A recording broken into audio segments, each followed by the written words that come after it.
I'm trying to make a pendant, and what I did was I went ahead and I made just a bunch of different sort of variations on what I might think that I would like my pendant to look like. I prefer, of all the shapes that I've drawn, the ones that are a little less symmetrical. So I think that I'm probably either going to choose this one, or possibly this one over here. Those are the ones that speak to me most. And just an FYI for those of you who maybe aren't art majors, centering things doesn't always end up with the nicest end result.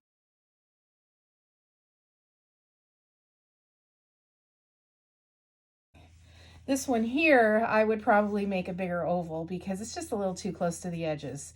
But other than that, I'm pretty happy with them.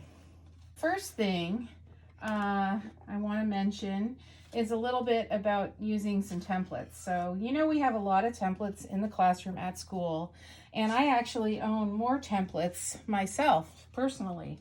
I use them a lot because they're quick and I can get nice lines. I don't use them for everything though. A lot of times I draw my own shapes as well, but when I just want something standard, they're a really good thing to use. But one of the other things I wanted to point out is how helpful the templates have been in other ways. So I have this oval template here, and one of the things that's been really worthwhile for me is that I have this, as I said, this lapis stone, and it's an 18 by 13, the same size as all of yours. But what's really nice is that this one right here, you can see there's an 18, is an 18. And it's not precisely 18 by 13. My stone won't just sort of sit in the hole, but it will give me a very nice approximation anyway of the size of my stone with the size of the shape that I made. So I've gone ahead and used it to just draw out instead of tracing the stone and getting nasty lines all over it. So it approximates both the pre-made bezel cup that I have and the stone. So that's pretty handy. But like I said, I think I'm going to go with this one, or this one. But I'm really leaning towards this one right now. This is the stone that I'm using. It's called a denim lapis lazuli. It's different than the stone you had because I bought new stones for all of you, but I already had one the right size, so I just had this one. So it's a blue stone. It's got quite a reflection on it from the lights overhead here, but it's kind of a pretty blue stone with some beigey, gray, white variations in it. Hopefully you'll be able to see it later as we're working. Now I want to talk a little bit about the choice of metal that I might use for this piece. So again, if you remember, I'm really leaning towards this design. And I've got a bunch of metal here. I can put it on a piece of metal that does not have anything on it, and I'm sure that would make a really lovely piece. But since I happen to have a bunch of textured and patterned metal, I'm going to explore those first. So some of you may not realize that you can buy textured metal like this piece right here, and I think that it might look pretty nice if I use, you know, I can have these little waves going that way, or even on a diagonal. And if I put my stone in there, I think that's going to look pretty nice. So that's an option.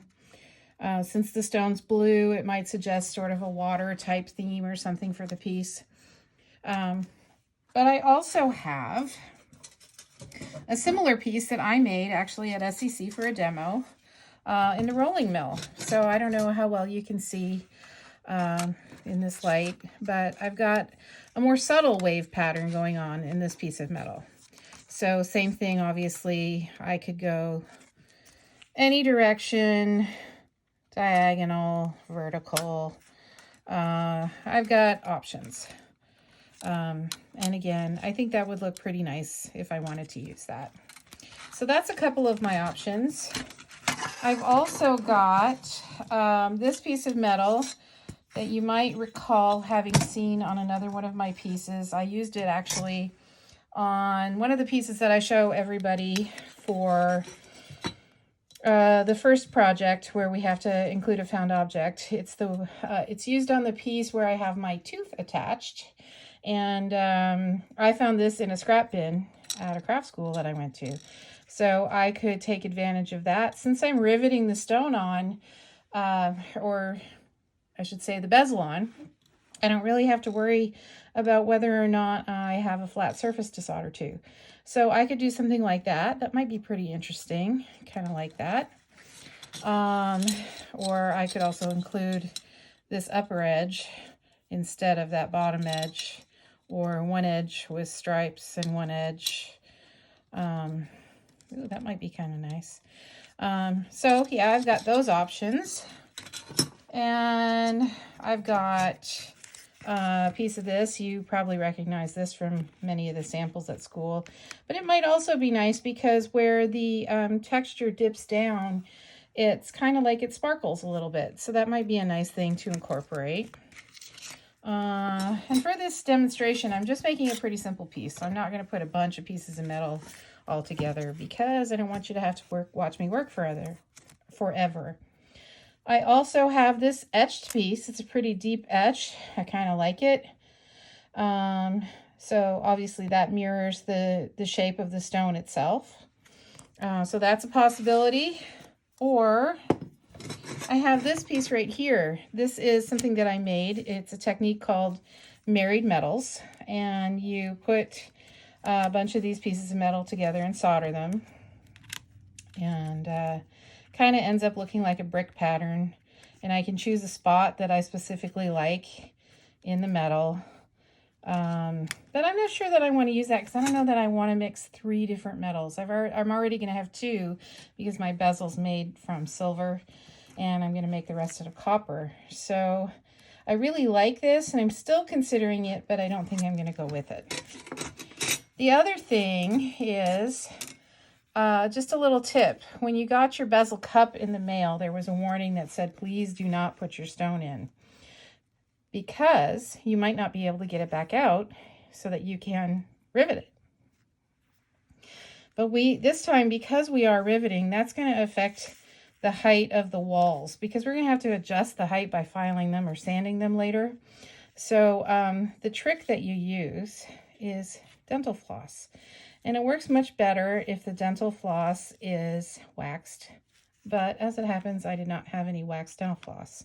And you put it underneath your stone so that after you put your stone in, like so, you can pull the floss and pull your stone back up and out of the bezel cup. Maybe I need to grab both of those. So that's just to make sure that you can get it back out, because otherwise it's going to be really tough. Okay. So this design right here is, like I said, the one that I think I'm going to go with. And I decided that I didn't want to just put a bail right in the center of it. So I think I'm actually going to hang it off of a bar. And I haven't decided yet how the bar is going to hang. But I think I have enough of my design ready to get started. So, yeah, let's get started. So now I'm ready to go ahead. I've selected this piece and I'm ready to go ahead and saw it out. So that's what I will be doing next. I'm not going to make you watch the entire sawing process. You've already seen that and you're familiar with it. So there's not really a reason to make you watch all of that.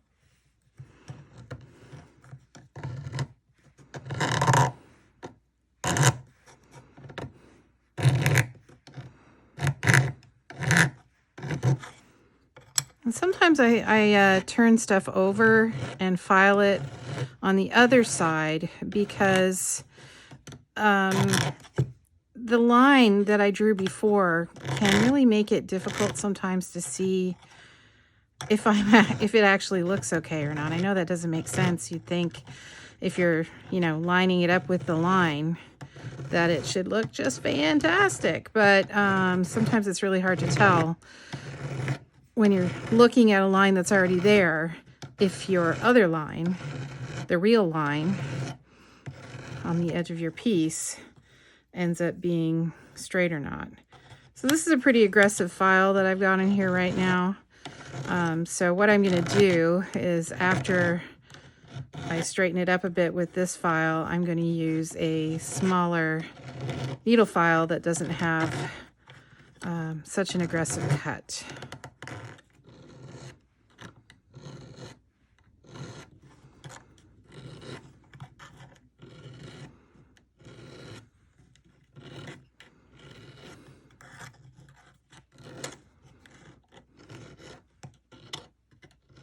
Oops.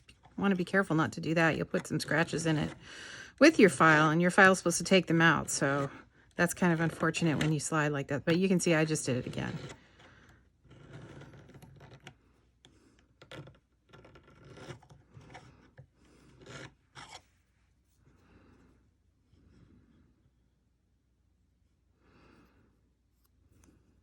Well, that looks pretty good now.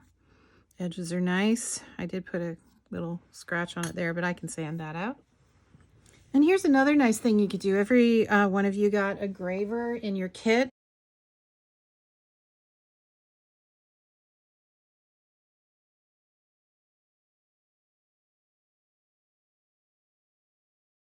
Either a curved one, sorry, it's hard to tell where the camera is exactly, like this, or a straight one like this one. Either one will work. I'm a big fan of the curved one though, so I'm going to use my curved graver.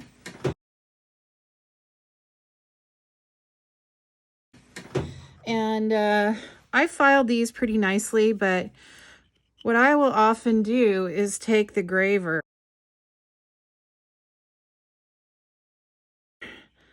and go over my edges, and it softens them, and it also gives them a nice little shiny sheen. So if you think about it, when you put a piece of metal in the tumbler, it's got some shiny metal like this so that it rolls around with. So when you're tumbling metal, you're actually not polishing it. What you're doing is burnishing it, just like you're doing by hand with a burnisher, except it's tons and tons of little tiny burnishers all hitting your metal all at the same time. It's pretty effective and a pretty nice finish. But one of the reasons why I sent every one of you a burnisher in your kit is because you can also use it on the surface of your metal.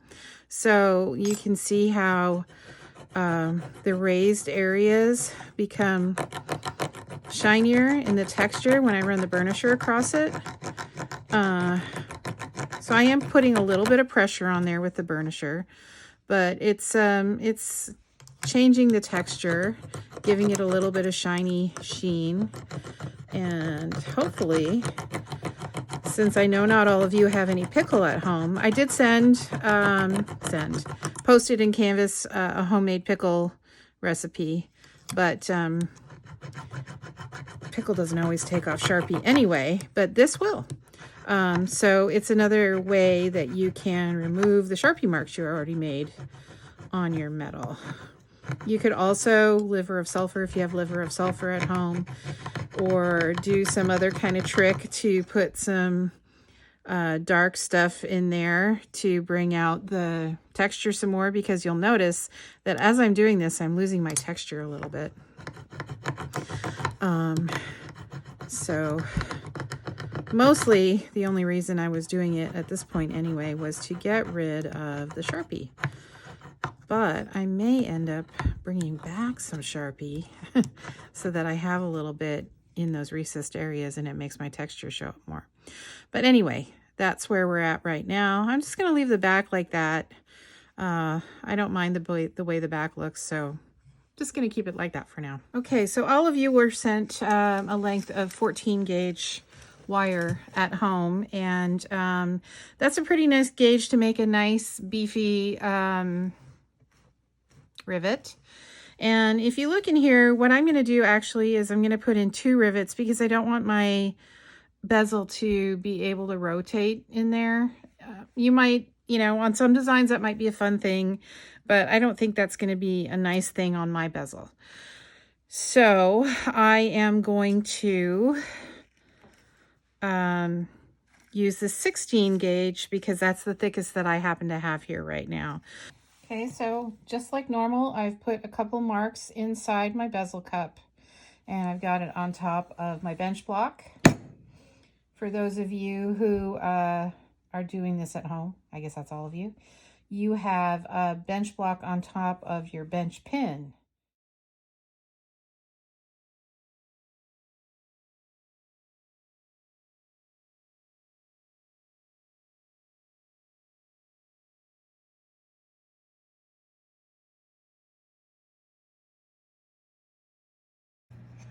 So now I don't have my fancy little drill block from school. So I'm actually using a piece of wood that is pretty important piece of wood for metal forming. But if I drill way over here on the side, it shouldn't hurt what I use it for. I already got my drill bit in, my center punch is marked.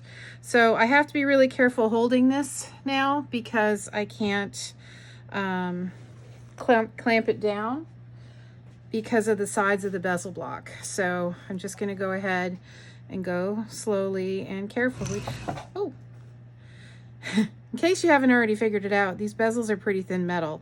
So that just went through super fast. So I've got one hole drilled. It's got quite, it almost is more poked through actually. So I'm going to have to do some filing on it, but let me do the other one.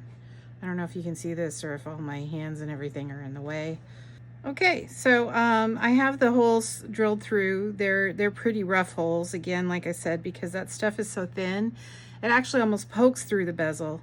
But I'm really being careful not to make the bezel misshapen. And now I'm going to have to take my round needle file, just like normal, and file those holes a little bit. So I will start that next. So after you've drilled out that hole, because this metal is so thin, it might be a little misshapen or there might be a little bit of a burr. So you might need to file it a little bit to get rid of the burr. It's probably, you know, going to file the edges a little bit here, but that doesn't really matter because that part's not going to show. Then you want to take, just like you would with any other rivet, your round file, and make the hole a little bit bigger so your wire will fit. And always be careful how you're holding this bezel cup because remember, it's pretty delicate.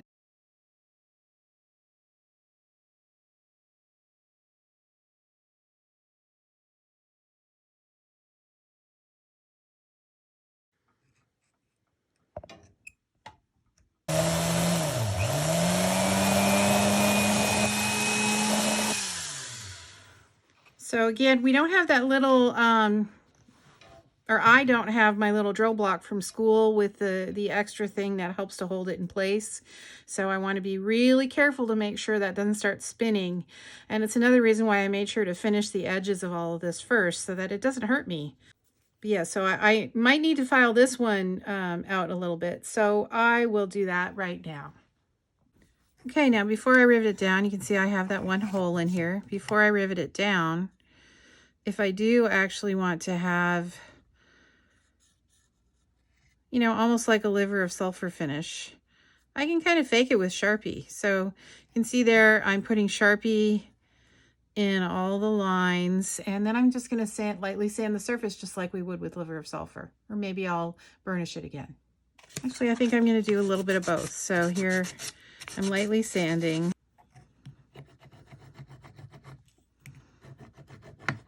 And now I'm just burnishing that surface again.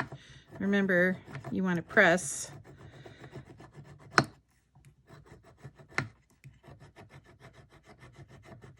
And I should have used some finer sandpaper, but I think it's going to look nice.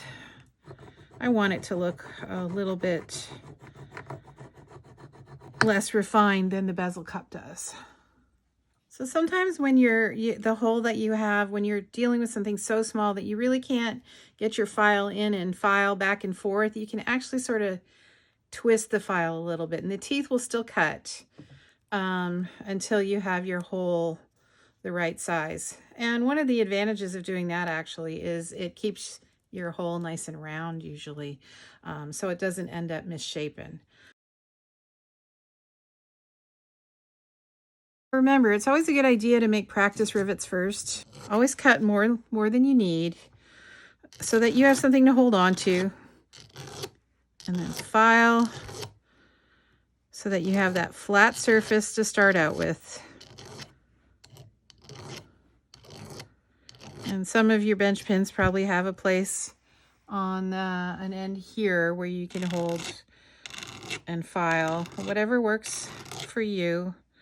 If you don't have that, you can always use your center V. And that's looking pretty rounded to me now. So that looks good to start to hammer. So I'm going to put it into the vise.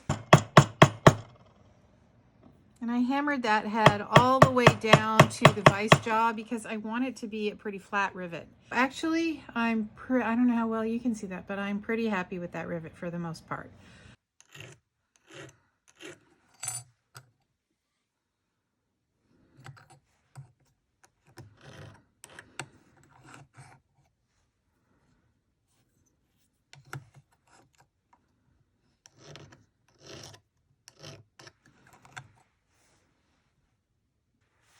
So I've got that rivet done on the back side,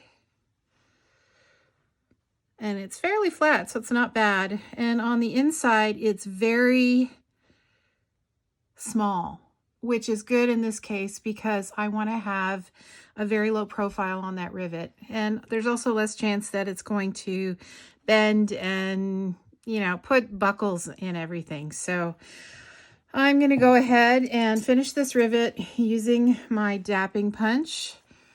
Since I can't fit the hammer in there, I have to improvise and use a different tool. And since all of you have some dapping punches from your kit, you should also be able to do it this way. But I had very little material sticking out there. That rivet is now through both sides, and it's fairly round and nice looking, and it doesn't move, so it should hold. But like I said, I'm going to put 2 in so that it doesn't move at all and won't spin. And that way, because this one is so small, there's less chance that it might even start to pull off at any point.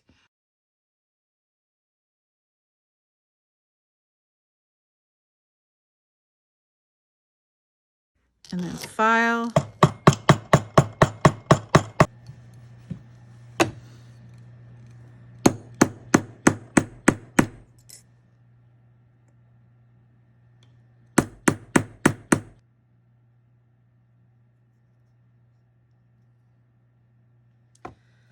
So that one was pretty short, maybe a little shorter than I wanted. So I'm a little concerned about it, but it seems to be holding pretty tight. Again, I'm not manhandling it too tight because this is pretty thin, and I probably could just tear it off if I'm not gentle with it. And, you know, for the most part, people are pretty gentle with their jewelry. So now my bezel cup is riveted to the backing piece. And normally I probably, you know, I think I would maybe put some small tube rivets up there to put jump rings through, but I'm not going to make you watch me design this entire piece. The next thing that we have to do is figure out the height of the bezel cup and prepare it. So we are going to do this thing with the dental floss here and put it into the bezel cup with the dental floss underneath it so that I know I can get my stone back out. So, like I said, the rivets underneath change the height of everything. So I'm trying to push it in there as much as I can. And actually, I don't need to take it down too terribly much. In fact, maybe not at all. But I'm going to just a little bit anyway so that I show you how to do it. So again, I'm going to go ahead and pull my dental floss. Oh, everything seems a lot tighter now. So to make my bezel cup a little bit shorter, I'm not actually going to file it, I'm going to sand it. I've taken some sandpaper. This is 320 grit. I might even use something finer, but 320 grit should be okay. And I'm going to turn it upside down, and I'm going to, in a circular motion, sand the walls to try to get them to be a little bit shorter. So what you really want is for just the walls to be just at the height where the stone starts to curve up.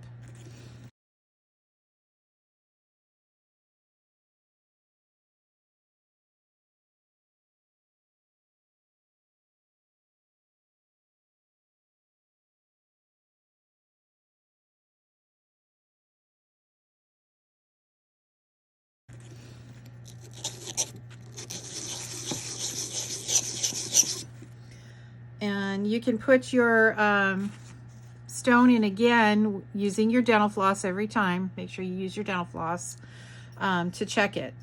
And then when you feel like you've got it the right height, you're going to put your stone in again, and you want to make sure you have it nice and flat in there.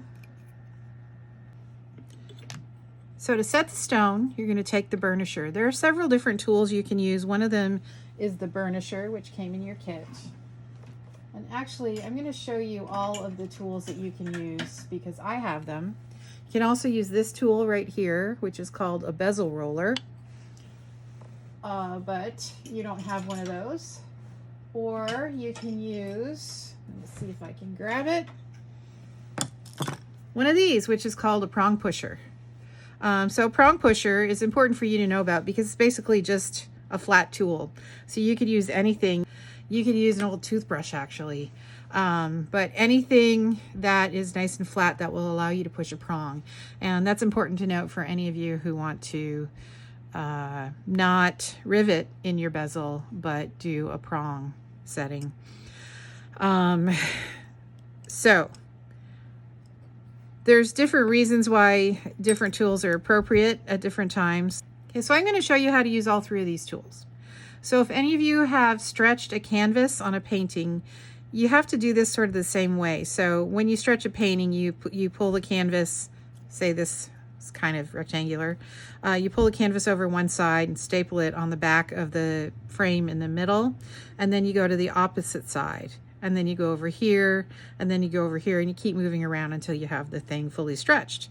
You do the same thing with a stone. So if I were using the prong pusher, I would maybe start here, and I would rock the prong pusher and press it against the stone. You see how that got a little bit flatter right there? And then I would go to the opposite side and do the same thing over there. Advantages to a prong pusher: small, can get in small spaces. Disadvantages: it's a little bit sharp, so if you slip, you could scratch your base metal, you could scratch your stone or something like that. It's exactly why this tool was invented. It's called a bezel roller. It doesn't really have any sharp edges. The problem with it is if you have a really wide base, it's hard to get in, but essentially you do the same thing. Press it against your stone and roll it up, hence rolling. I like to use a burnisher for this job because a burnisher is nice and shiny, so it shouldn't scratch unless you accidentally scratch with the tip of your burnisher. But I also like that it's got a really nice wide surface. So I put it against my bezel and push as I'm going around. And you're going to keep doing this and going around the stone until you grab the stone and wrap it tightly and it doesn't have any more kinks left. So this is really just a preliminary round. And I'm gonna keep going around until I have it set.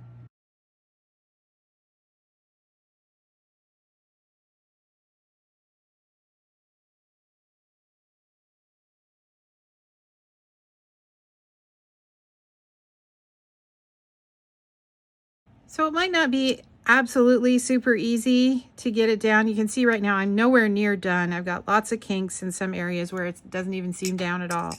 But one of the things you have to worry about is scratching everything, including yourself, with the tip of your burnisher. Now mine isn't really all that sharp, but I know the ones at school are pretty sharp. So one thing that you may want to do is put some masking tape on your piece around there so that you don't scratch it up. So there, I've actually put masking tape around the entire surface so that I can really push hard with my burnisher. So as I'm going around, in some ways I'm making more kinks, but I'm pressing to try to get rid of all of those. And what you'll notice is that I'm also getting a really highly polished burnished edge, which is pretty nice. So if you don't have really strong hands, you might need to ask somebody who does to assist you with getting your bezel rolled down over your stone. And that's okay. Just make sure that you teach them how to do it, when to go to which side, and make sure that they're being careful and not scratching everything. So instruct them on the right way to do it if you need that help of somebody with stronger hands than you have. And, you know, it's always okay also to take a break. And when you have a kink, you do really have to press hard in that spot. So I wrapped the tape around because it was getting me all sticky. But you can see I still got lots of kinks, but it's coming along. So I'm going to keep going. So I hope you can see the bezel's looking a little better. I still have some more work to do. It's not a really fast process. And I made the walls probably a little bit longer, taller, than I normally like, which is going to mean that it takes me longer to get the bezel looking nice. So you do want to be really careful when you think about the height of your bezel wall. But I'm going to keep working on this. Okay, a little more time has passed and you can see that it's getting less kinky and it's grabbing the stone even more. So one of the other things I want to show you, and one of the reasons why I like the burnisher, is I almost do, you know how you sort of hold on when you're peeling or an apple?